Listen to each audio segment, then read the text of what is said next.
ఏంటి చాలా టెన్షన్లో ఉన్నట్టున్నావు?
మొన్న నువ్వు ముసుగులో వచ్చినప్పుడు జరిగింది కదా, అంతకు మించే ఉంటుంది.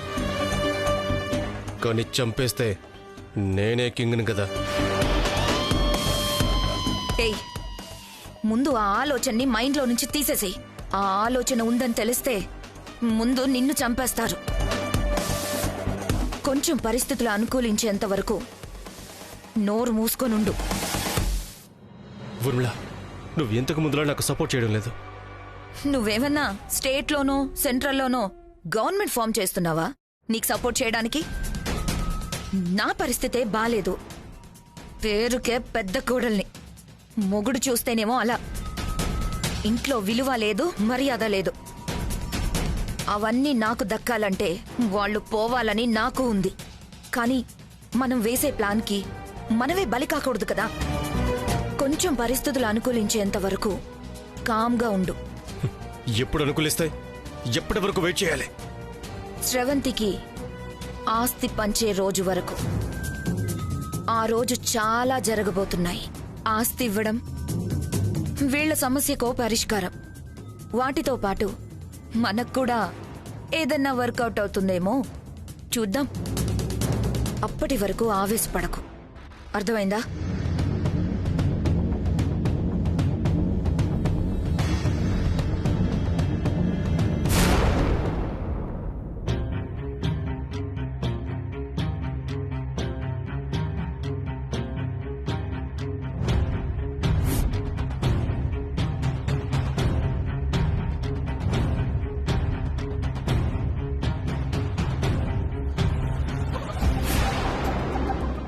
అంత ఆకలైతే ఇంట్లోనే తినొచ్చు కదా, బయట నుంచి ఎందుకు పార్సల్ తెచ్చుకోవటం? పోనీ తెచ్చుకుంది, ఆ విషయం చెప్పొచ్చు కదా, ఎందుకు నా దగ్గర దాయటం? సరే, మొహమాట పడింది అనుకుందాం. ఎన్ని రోజులని బయట నుంచి పార్సల్ తెప్పించుకుంటుంది? అయినా అనాథాశ్రమంలో పెరిగిన అమ్మాయి ఇంటి భోజనం బయటి భోజనం అని చూస్తుందా? అసలు తన సమస్య ఏంటో తెలుసుకోవాలి. అసలు స్రవంతి ఎందుకలా చేసింది? దీన్ని ఎలా తెలుసుకోవటం? ఏం అర్థం కావడం లేదే. ఇంకా మాట్లాడు. నువ్వు మాట్లాడుతుంటే ఎంతసేపైనా అలాగే వింటూ ఉండిపోవాలనిపిస్తోంది. అసలు నిన్ను తలుచుకోని క్షణం అంటూ ఉందా చెప్పు? అయినా అంత సులువుగా మర్చిపోవడానికి మనదేమైనా చిన్ననాటి బంధమా? చిన్నప్పటి అనుబంధం. ఎన్ని జన్మలైనా ఈ బంధం ఇలాగే ఉంటుంది. చిన్నప్పటి అనుబంధమా? ఎవరితో మాట్లాడుతోంది? తనకి చిన్నప్పటి నుంచి ఎవరితో అనుబంధం ఉంది? అంత ఇష్టం ఉంది కాబట్టే నువ్వు దూరంగా ఉన్నా దగ్గరగా ఉన్నట్టే ఉంటుందని నీ పేరులోని మొదటి అక్షరాన్ని పచ్చబొట్టుగా పొడిపించుకున్నాను. నిన్నెలా వదులుకుంటాననుకున్నావు? అసలు నువ్వు లేకుండా నేనెలా బ్రతకగలను? నిన్నెప్పుడెప్పుడు చూస్తానా, నీ జీవితంలోకి ఎప్పుడెప్పుడు వస్తానా అని ఎంతకాలం ఎదురు చూస్తానో తెలుసా? ఇప్పటికీ నా ఎదురు చూపులకి ఫలితం దక్కింది. ఇక నిన్ను వదులుకునేదే లేదు. చిన్నప్పటి అనుబంధమా, ఎంతో కాలంగా ఎదురు చూడటమా, ఇప్పటికీ ఎదురు చూపులకి ఫలితం దక్కడం, ఇవన్నీ చూస్తుంటే ఏదో ఆయనతో మాట్లాడుతున్నట్టే అనిపిస్తోంది. చిచి, ఆయనెందుకు తనతో ఇలా మాట్లాడతారు? తను వేరే ఎవరినో ప్రేమించినట్టుంది. ఈయనతో పెళ్ళైంది కదా.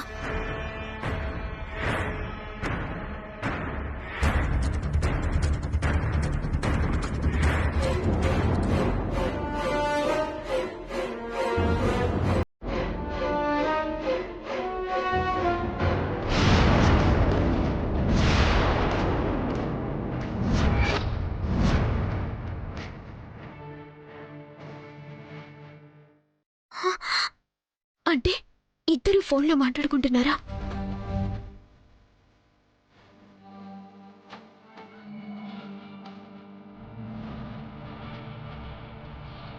ఉంటాను మరి. Okay, bye.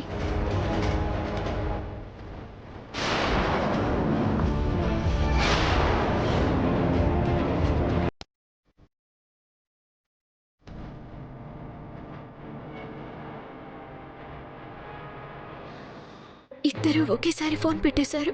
అంటే వీళ్ళిద్దరే మాట్లాడుకుంటున్నారా? ఈయనేమో నీకే నా గుండెల్లో స్థానం అంటారు, ఆవిడేమో అసలు మీ జీవితాల్లోకి రాను అంటోంది. కానీ ఒకరితో ఒకరు ఎన్నెన్నో జన్మల బంధం అన్నట్టు ఫోన్లో మాట్లాడుకుంటున్నారు.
అయినా ఫోన్లో ఎందుకు మాట్లాడుకోవడం?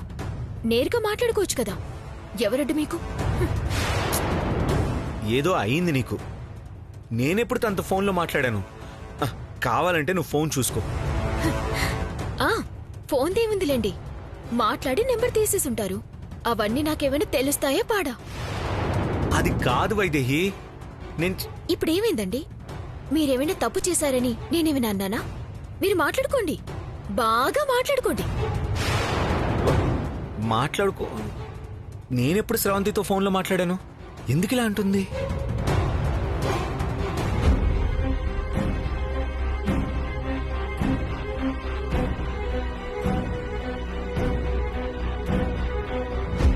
ఏ ఆగు, ఎక్కడికో వెళ్తున్నట్టున్నావ్? అవునక్క, చిన్న పనుంది.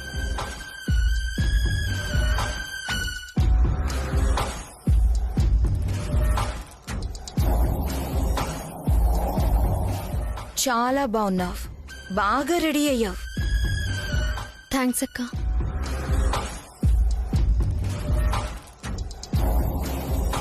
అనాథ శరణాలయంలో పెరిగావు కదా, ఇంత టిప్ టాప్ గా రెడీ అవ్వడం అలవాటు లేదేమో అనుకున్నాను.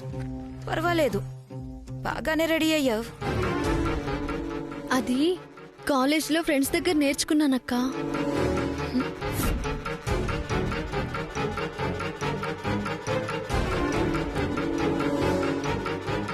ఇదేంటి, టాటూనా? భలే ఉందే. ఆయన పేరు వేయించుకుంది కదా, బాగానే ఉంటుందిలే. ఏంటిది? ఆరా? ఆరని పెంచుకున్నావేంటి? నీ పేరు స్రవంతి కాబట్టి ఎస్ అని వేయించుకోవాలి. లేదా మీ ఆయన పేరు దేవాంశ్ కాబట్టి డి అని వేయించుకోవాలి. ఆరని వేయించుకున్నావేంటి? ఆ, అది నా ఫ్రెండ్ పేరక్క, రాధిక. అంటే ఆయన పేరు కాదు. ఇందాక ఫోన్లో నీ పేరు పచ్చబొట్టు పొడిపించుకున్నాను అంది. అంటే మాట్లాడింది ఆయనతో కాదా? కానీ ఎవరో అబ్బాయితోనే మాట్లాడింది కదా. మరి అమ్మాయి అంటుందేంటి? రాధిక ఒక అమ్మాయి ఇంకొక అమ్మాయి పేరు పచ్చబొట్టు పొడిపించుకుంటుందా? ఆశ్చర్యంగా ఉందే. అనాథ శరణాలయంలో పెరిగాను కదక్క. అక్కడ మాకు మేమే అక్క, చెల్లి, అమ్మ, నాన్న అన్నీ మేమే అక్క. తను నా పేరు పచ్చబొట్టు పొడిపించుకుంది. నేను కూడా తన పేరుని పచ్చబొట్టు పొడిపించుకున్నాను. అంతేనా? లేకపోతే పచ్చబొట్టు పొడిపించుకునే అంత క్లోజ్ గా ఉండే అబ్బాయిలు ఎవరైనా ఉన్నారా? అంటే ఇక్కడ ఆల్రెడీ బావతో పెళ్ళయింది కదా, ఇంకెవరైనా ఉంటే ఇబ్బంది అవుతుందని. ఊర్మిళ,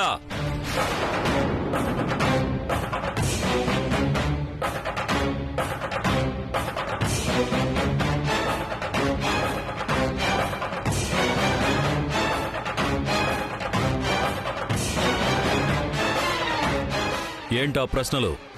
ఏదో దొంగని పట్టుకుని మాట్లాడుతున్నట్టు మాట్లాడుతున్నావు. ఒక ఆడపిల్లతో మాట్లాడే మాటలేనావి? అంటే ఏదన్నా అనుమానం ఉంటే క్లారిటీ తీసుకుంటే మంచిది కదా మావయ్య గారు. నీ మొహం. ఇవి అనుమానాలు కాదు, శాడిజం అంటారు. తనెవరో స్నేహితురాలి పెళ్లి అని చెప్తోంది కదా, మళ్ళీ నీ ఎదవనుమానాలేంటి? ఇక నుంచి తనను ఎవరూ ఏది ప్రశ్నించడానికి వీల్లేదు. ఈ ఇంట్లో అన్ని రకాల హక్కులు తనకున్నాయి. తనకి నచ్చింది చేయొచ్చు, ఇష్టం వచ్చినట్టు ఉండొచ్చు. ఎవ్వరూ ప్రశ్నించడానికి లేదు.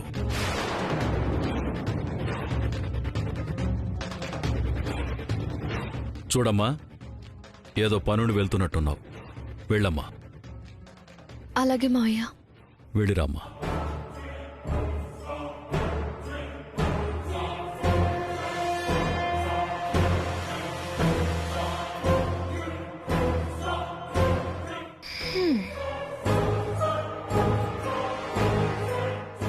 రాత్రి పీకల దాకా బిర్యానీ తిని ఏమీ తినలేదు అంది. ఫోన్లో ఎవరో అబ్బాయితో మాట్లాడి అతని పేరు టాటూ వేయించుకున్నానని చెప్పి ఊర్మిళ అక్క అడిగితే అమ్మాయి అని అబద్ధం చెప్పింది. ప్రవర్తనంతా సందేహంగానే ఉంది. ఏదో అనుమానంగా ఉంది. అసలు ఇప్పుడు ఎక్కడికి వెళ్తోంది ఈ అమ్మాయి?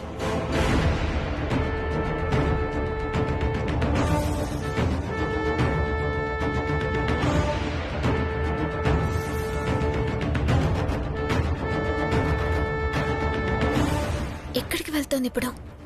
తన గురించి తెలుసుకోవాలంటే ఇంట్లో ఎలా ఉందన్నది కాదు, బయట ఎలా ఉంది, ఎవరిని కలుస్తోంది అన్నది ముఖ్యం.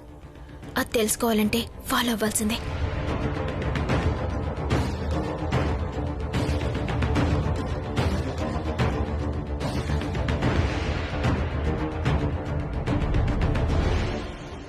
అమ్మయ్యా, ఎవరు ఫాలో అవ్వట్లేదు కదా. ఆయన ఎందుకు ఫాలో అవుతారు? నా మీద ఎందుకు డౌట్ వస్తుంది?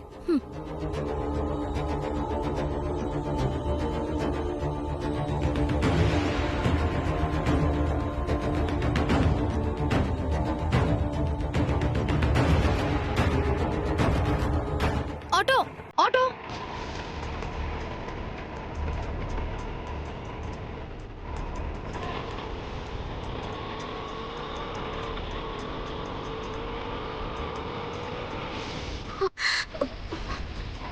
Auto auto. ఆటోని ఫాలో అవ్వండి.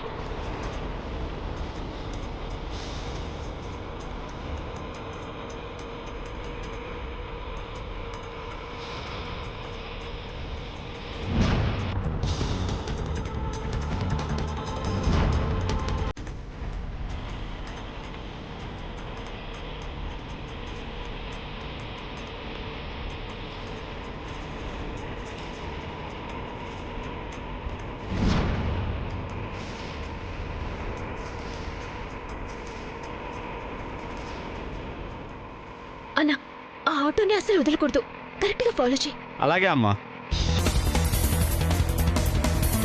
అన్న లెఫ్ట్ వెళ్ళన్నా.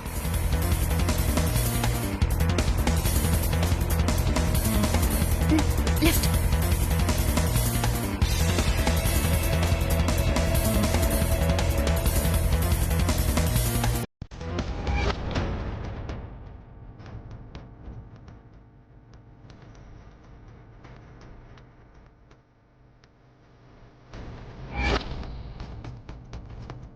నీ పేరు స్రవంతి కాబట్టి ఎస్ అని వేయించుకోవాలి, లేదా మీ ఆయన పేరు దేవాంశ్ కాబట్టి డి అని వేయించుకోవాలి. ఆర్ అని వేయించుకున్నావేంటి? అబ్బాయి పేరులో మొదటి అక్షరం పచ్చబొట్టు పడిపించుకొని ఎవరు అమ్మాయి అని ఎంత బాగా అబద్ధం చెప్పిందో. ఇప్పుడు ఎవరిని కలవడానికి వెళ్తోంది? ఆ పచ్చబొట్టు పడిపించుకున్న అబ్బాయినేనా? ఏదో ఒక చిన్న ఆధారం దొరికితే చాలు, బండారం మొత్తం బయట పెట్టొచ్చు. ఇక్కడ యూటర్న్ తీసుకోండి.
గుడికొచ్చిందా? తను ఎక్కడికో ఎవరినో కలవడానికి వెళ్తుందని ఆలోచిస్తే గుడికొచ్చిందా? ఎలాగో వచ్చాను కదా, దండం పెట్టుకుని వెళ్తాను.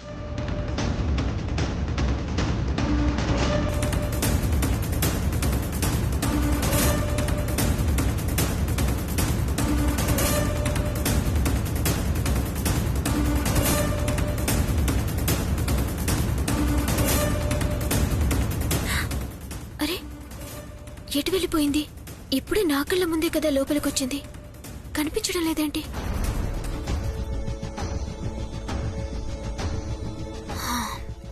అక్కడుందా?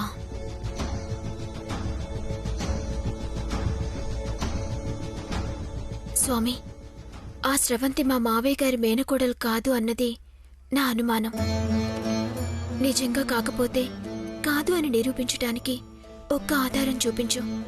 లేదంటే తనే మేనకోడలిని నమ్మి మావయ్య గారు తీసుకునే నిర్ణయాలు మా కుటుంబాన్ని ప్రమాదంలో పడేస్తాయి.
ఇక్కడ చూశాను.